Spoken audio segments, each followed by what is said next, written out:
quiet, skilled painter named Marcos was hired by Mr. Reynolds, a wealthy village man, to paint his boat bright red.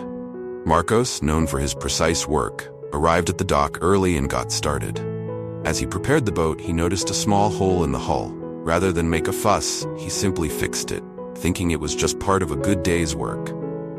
After finishing the painting, he admired the gleaming red boat and let Mr. Reynolds know it was ready. Mr. Reynolds paid him generously, thanking him for his hard work.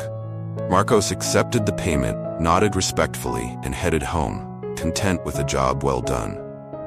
The very next morning, Marcos was surprised to see Mr. Reynolds at his small shop holding an envelope with a substantial check inside. The payment was far more than they'd agreed upon. Marcos shook his head. "Sir, you've already paid me for painting the boat," he said, trying to return the envelope.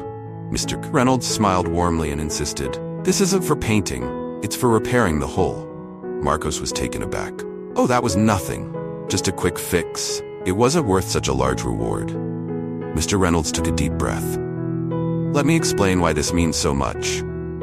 He went on to describe how, the day before, his kids had come home from school and saw the boat freshly painted. Excited by its bright color, they decided to take it out for a fishing trip. They had no idea there was a hole, he said, and I wasn't home to stop them. When I returned and saw the boat was gone, I panicked. I remembered the hole and was terrified that my kids were out there in a boat that could sink at any moment. I waited, helpless, fearing the worst. He looked at Marcos with gratitude. Imagine my relief when I saw them returning safely. They were happy, unaware of any danger. I rushed to the boat, and that's when I saw you had repaired the hole. Your small act saved my children's lives. I can never repay you enough for that."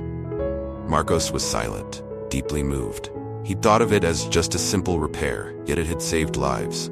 He realized that sometimes the smallest, unnoticed gestures could make the greatest impact. Mr. Reynolds placed a hand on Marcos's shoulder. "You didn't just paint a boat, you saved my family. No matter how small it seemed, what you did was extraordinary." Marcos left that day with a newfound understanding of kindness and responsibility. He realized that simple acts of goodness could ripple out in ways he'd never expect.